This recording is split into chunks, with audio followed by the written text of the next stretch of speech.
Taurus, tignan natin kung kamusta ang March 2026 mo. Keep in mind po na ito ay general reading lamang kaya hindi lahat makaka-relate. Pakilawakan na lamang po ang isipan at kung hindi pa kayo nakasubscribe dito sa ating channel, please subscribe and hit the bell button para lagi kang updated every time na meron tayong uploads. So, pwede mo rin panoorin yung iyong other signs, Moon, Rising, and Venus kung hindi ka makaresonate dito. So, tingnan natin overall energy. Mayroon tayo ditong stillness. May mga pagtitiis pa rin, Taurus. Ayan. Medyo mabagal po ang galaw pagdating sa mga tinatrabaho mo, pagdating sa mga pinaplano mo. So, yung mga plano mo, pwedeng plano pa rin siya ngayong March na ito. So, nandun kasi yung parang may hinihintay ka na sign, no, mula kay universe, mula kay God. Kaya ito, hindi ka din actually nagmamadali. You take it, as low as possible. Ganun yung nakikita ko sa'yo dito. Ninanamnam mo ba? Ninanamnam mo yung mga ganap sa life mo ngayong ngayong month. So, let's see naman pagdating sa iyong overall energy. Okay, tingnan natin. Ace of Pentacles. Ayan po. So, maganda pa rin yung pinapakita naman sa'yo rito pagdating sa iyong kaperahan. Ayan, may mga offer sa'yo rito eh. Okay. So, kung may mga ino-offer sa'yo rito, ayan. So, Mercury retrograde kasi. So, pwedeng ito po, yung offer na to sa'yo is, ayan, nakaano pa din siya. Parang steady pa rin. Sa'yo pa rin siya ino-offer. So, it's up to you na lang kung yan ba ay tatanggapin mo or hindi. Yan. So, kasi we have Ace of Pentacles eh. Tignan natin. Taurus. Hindi ko alam kung may magbo-birthday din dito na family members nyo or pasabi natin mga loved ones po ninyo. Kasi, pwedeng may mga invitations kayo na marireceive ngayong month. Pwede rin na meron kayong reregaluhan. Tingnan natin. Kamusta naman yung emotional health mo? Wheel of Fortune. So, napakaganda rin talaga ng iyong emotions ngayon. Kasi, sabihin natin kahit mabagal yung progress sa life mo ngayon, Taurus, masaya ka kasi na-enjoy mo talaga siya. So, pwedeng may mga delays talaga po kayo na maranasan na parang hati yung nararamdaman nyo. Hindi man kayo sobrang lungkot, di rin naman kayo sobrang saya. Pero basta okay yung energy mo eh. Okay po yung iyong emotions dito. Nandun din kasi na-appreciate mo kung ano talaga yung mga nangyayari sa'yo. Parang sa halip na malungkot ka ng sobra-sobra, magmukmuk ka, so ine-enjoy mo kung ano yung mga ganap sa life mo ngayong March na ito. Yan. So okay na okay po yung iyong emotional health. Yan. Sabihin na natin, okay yung heart chakra mo. Sabagay ito, green ito, yung color na to. So, kahit may mga delays, alam mo yung hindi bumababa yung excitedan mo sa mga magaganap pa sa life mo, ganyan. Tingnan natin. Sa physical health mo naman, kamusta? We have Queen of Swords. Ayan. So, more on veins yung nakikita ko rito. Yung iba naman po sa inyo, parang madalas kayong giniginaw. Ayan, oh.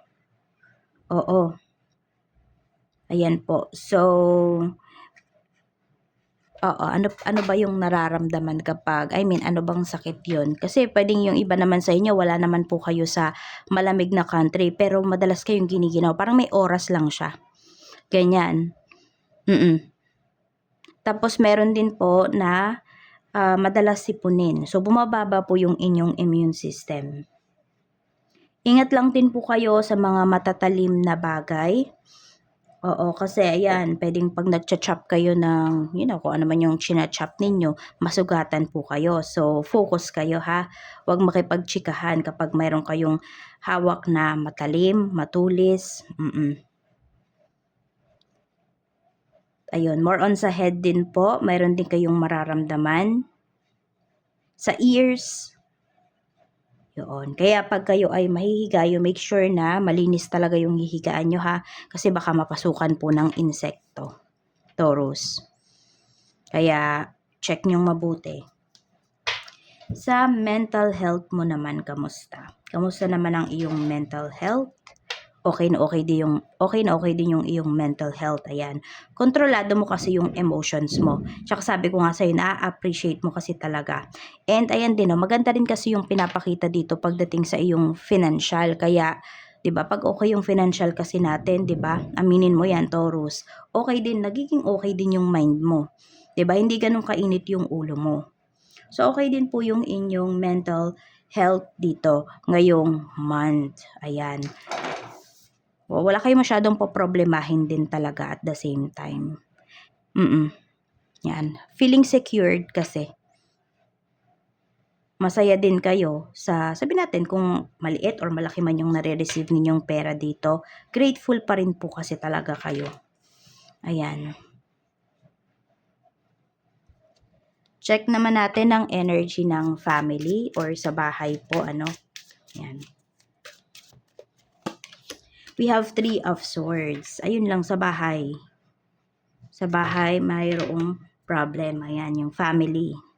Pwedeng may malaman ka na mayroong third party sa family members mo. Oo. Pwedeng, sabihin natin, pwedeng yung relationship nung mag-asawa, mayroong third party, or malaman mo yung isa sa mga family members mo, siya pala yung third party.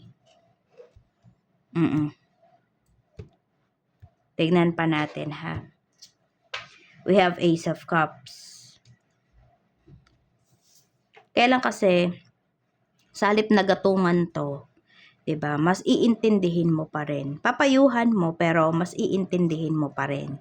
5 of Wands, may pagtatalo nga dito. So may may revelation talaga rito pagdating sa family.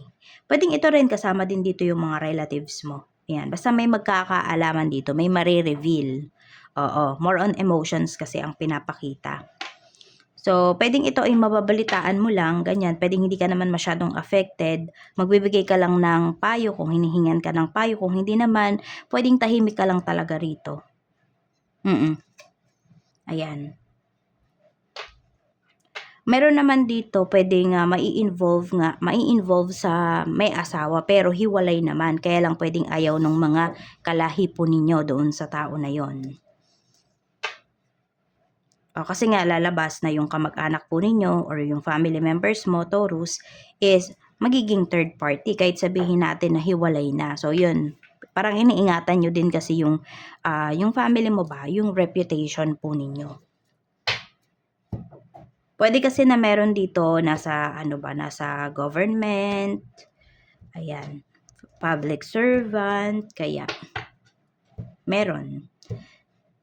Let's see, pagdating naman sa kaibigan. Okay, pagdating naman po sa kaibigan, we have the Tower. So may mga, may revelations din talaga sa'yo rito. We have the Tower. Pwedeng meron kang hindi makasundo dito na kaibigan. We have the Lovers. Okay, ayan. Relationship to eh. We have the Devil. Okay, meron kang friend dito. Alam mo yung mga nakapaligid sa'yo ang ang negative, Taurus. Kaya mag-focus ka talaga sa sarili mo ngayong month na to. Kasi okay ka eh. Yung mga nakapaligid lang sa'yo, ayan yung family energy natin. Ito din yung friends energy natin, toxic din. Kasi meron ditong friend na pwedeng, sabi natin, papayuhan mo kasi paulit-ulit yung ginagawa, paulit-ulit siyang sinasaktan ng person niya. Nagpayo ka lang naman dito, ikaw pa yung napasama. Ayun, kaya kung meron ka ditong kaibigan na sabi natin na baliw pa sa pag-ibig, Taurus, tapos hihingi ng advice sa'yo, medyo anuhan mo lang, lambutan mo lang yung, yung pagbibigay mo ng payo dito sa kaibigan mo na to. Kasi kapag ni-real talk mo siya, okay, ayun, friendship over ang nakikita ko rito. Pero ikaw, kung pagod ka na dito sa kaibigan mo na to kasi paulit-ulit toxic, baka psychic vampire siya, 'di ba? So, sige, diretsahin mo na to, 'di ba? Para maputol na yung ugnayan ninyo. Kasi toxic na siya eh. Nagiging toxic na rin siya. 'Di ba? Ayun, sabihin natin meron dito friendship over. So it's up to you na lang kung paano mo i-handle tong kaibigan mo na to. Tignan natin. Okay? Sa mga naghahanap naman po ng trabaho, 5 of Cups. So, wala pang pinapakita rito na trabaho para sa'yo. Pwedeng 5 weeks pa yung dadaan. Some of you nga 5 months pa yung dadaan bago kayo magkaroon ng work. Meron ng pagsisisi na nararamdaman yung iba sa inyo. Kung ito po ay nag-resign, ha? Ayan. So, kaya sa mga magre-resign dyan, you make sure na meron na kayong lilipatan or nag-apply na po kayo kasi ito meron kayong pagsisisihan kasi yung mga walang trabaho ngayon na nag-a-apply, ayan po. Okay? May regrets sila rito. Yan. So meron dito, sabihin natin nagkamali ng desisyon na ginawa dun sa pagre-resign sa dating trabaho. Kaya ayan, we have 5 of Cups and wala pa pong pinapakita rito na bagong work. Okay, doon naman sa mga magre-resign pa lang, as in ngayong March nyo po siya maiisip. We have Temperance. O pag-isipan mo daw talagang mabuti. Parang hindi ito yung good time, good month para mag-resign ka. Ayan o. May pinapakita kasi dito na pwede pa rin naman siyang maayos. Kaya lang mabagal po talaga. Sabihin natin kung ano man yung mga hinihintay mo dito sa current job mo, may pag-usad. Kaya lang mabagal. So baka nababagalan ka, kaya makakapag-isip ka dito na mag-resign. Pero hindi ito yung good month para mag-resign ka talaga. Sabi nga may stillness tayo dito. May pagtitiis na pinapakita. Diba? Kasi ikaw yung magbe-benefit nito eh, kung ano man yung mangyari. Diba? Dito kasi sa mga nandito, hindi naman ikaw yung magbe-benefit. Lalo na ito kung kamag-anak mo lang to. Relatives mo lang to. Diba? Malayo naman sila sa'yo.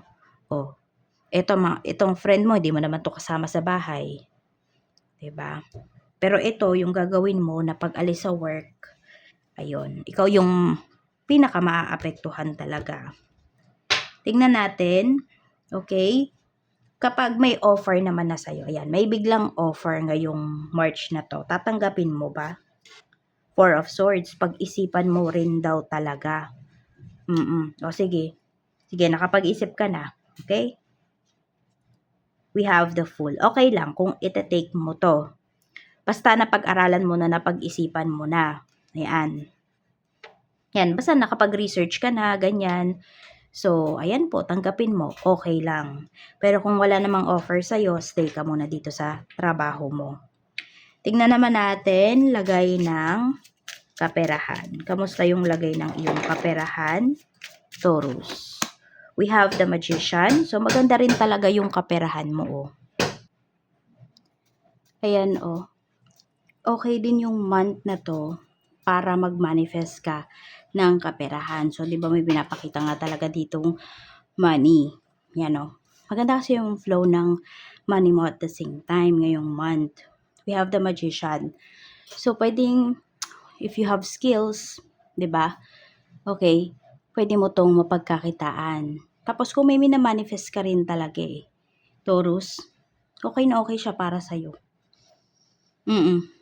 Kung may mga pabor ka rin dito na hihingin, hindi ka matatanggihan. Ayan po. We have the Magician. Ang ganda ng energy mo in terms of money. Tingnan natin ano naman yung dapat mong iwasan pagdating dito sa kaperahan. We have Queen of Pentacles. So, meron kasi ditong babae na didikit sa'yo. Okay? Ano siya? Ano itawag doon? Parang mata pobre. May tao na ganyan eh. Or, meron dito na galante, pero pera mo naman yung ginagastos. So, ingat ka sa tao na yan, no? Sabihin natin, demand to ng demand sa'yo, mag-iingat ka. So, tanggihan mo yung tao na yan. Magastos kasi siya, oh. Nakadikit sa'yo, eh. We have Justice. Hingan mo daw ng resibo. Okay? Or sabihin natin, may sinabi, may babayaran kaming ganito, o hingan mo ng resibo pagka nakapagbayad na. So, official receipt, Yun yung sinasabi rito. Official receipt ang hingin mo. Or yung iba naman po sa inyo, kung kayo naman, Taurus, ay nasa ibang bansa, okay? So, pwedeng nagde-demand yung asawa mo na taasan yung pinapadala. So, sabihin natin, hindi ka kampante. Okay? So, ano ba, nafe-feel mo pa parang may mali. So, hingan mo ng resibo. Okay, para transparent, may ano, 'di ba? May transparency. Saan ba ginagastos? O di kung totoo naman talaga, 'di ba? O ito pala talaga yung gastos, kulang pala talaga yung pinapadala ko. O di malalaman mo, 'di ba? Wala matatapos yung pag-iisip mo. Sabihin mo na ginagawa mo lang 'yon or hinihingi mo 'yon para sa peace of mind ninyong dalawa. Yaon, oo. O puwedeng ito kasi asawa mo, puwede rin naman na ito ay nanay mo, Taurus, ayan. Or puwedeng kapatid mo 'tong babae, puwede rin na anak mo siyang babae, basta feminine energy yung pinapakita rito. Tignan natin. Okay, lagay naman ng relasyon mo. Okay, sa mga single, tingnan natin kung may chance ba na magkaroon ka ng love life this month. We have the star. May magbabalik dito sa life mo. Ayan, may hihingi ng sorry sa'yo rito. Okay. Kaya may magbabalik dito kasi nga Mercury retrograde. So, natitrigger yung emotions nung ex mo. Okay? Pwede rin naman, Taurus, baka ikaw yung mag-message sa ex mo. Okay? So, may kukontra na naman. Hindi daw nila gagawin yon. Oh, it's up to you. 'Di ba? Depende yan sa mararamdaman mo. Kasi may mga triggers dito eh. Okay? So, tignan naman natin. So, walang bago. Luma, meron. May babalik. Yun yung pinapakita. So, it's up to you. Ano bang hinihintay mo? Bago na ba? O yung luma pa rin? Yung dati pa rin? Sa mga in a relationship, married naman po, kamusta ngayong buwan na ito? We have 10 of Swords. May ano dito, may revelation talaga. May panloloko, may betrayal kasi. Tignan natin. Baka naman mamaya ito na yung 3 of Swords, Ace of Cups natin na to. Baka mamaya ito kayo. Okay, pero malalaman lang ng mga family members mo yung nangyayari talaga sa inyo nitong person mo. Ayan, so pwedeng may makikialam na, may makakaalam na nung real score ng inyong married life.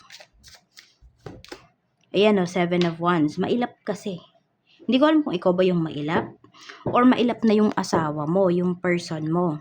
Ayan o. Ayan. So, meron dito na de-depress. So, meron dito, di ba, okay yung inyong emotions, yung inyong mental health. Kasi ito, tignan mo, nakahawak sa pera. Yung iba po sa inyo, pwedeng ang tinitignan nyo na lang dito is yung sustento sa mga anak po ninyo. Di ba? Pero, meron dito nagsasama na hindi na masaya. Ayan, nagtitiis, di ba? Sabi ko dito may nagtitiis talaga or kailangan nyo magtiis. Yung iba po sa inyo yon. Kaya lang, medyo magiging magulo kung may makakaalam nga po talaga dito na family members ninyo. So, makakadagdag po sila sa gulo. Meron dito meron din naman makakatulong talaga, makapagpa-realize sa'yo kung ano talaga yung dapat mong gawin. Kaya lang, ang mas malakas kasi na energy dito, mukhang, manggugulo lang talaga, okay? So, sa halip na maayos yung relationship ninyo ng person mo, ng asawa mo, ang mangyayari po dito, pwedeng tuluyan na magkahiwalay dahil dun sa mga sisingit, dahil dun sa mga payo na, unsolicited advices na ibibigay nila or mga suggestions na ibibigay nila sa'yo. Kaya mag-iingat ka rin talaga. Okay? So, tignan natin. Energy po, spirit guide. I'm open to receive any messages, please. For Taurus, we have the golden mirror, okay? So, yung iba po sa inyo, kung ano talaga yung ginagawa sa inyo ng mga tao, ganun na lang din yung gagawin po ninyo. So, meron kasi dito, hindi na kayo masyadong mag-exert ng efforts towards dito sa mga tao na nasa paligid po ninyo. Sabihin natin, 'di ba dati o parang all the way, 'di ba gumagawa ka talaga ng paraan para dun sa tao na 'yon.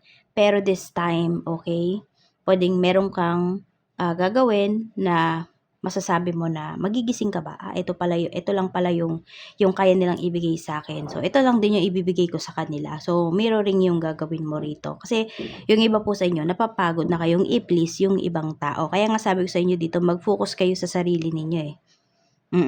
Kasi ang dami sa paligid po ninyo na mabigat yung energy. Ang dami sa paligid po ninyo, ayan, na alam mo yun, sila yung nakakasira ng mental health mo, ng emotional health mo. Kaya focus on yourself, alagaan mo talaga yung iyong sarili. Kung meron man dito nagrereklamo sa mga delays sa life mo, ay wag mong pansinin kasi yun nga, makakasira lang talaga yung tao na yan. Doon sa mga pinagfo-focusan mo, doon sa mga bagay na mas importante sa buhay mo ngayon. So, ayan lang po yung mensahe para sa'yo, Taurus. Maraming salamat. Mag-iingat ka ngayong March na ito. More blessings to come para sa'yo. And, ayan. See you on my next video.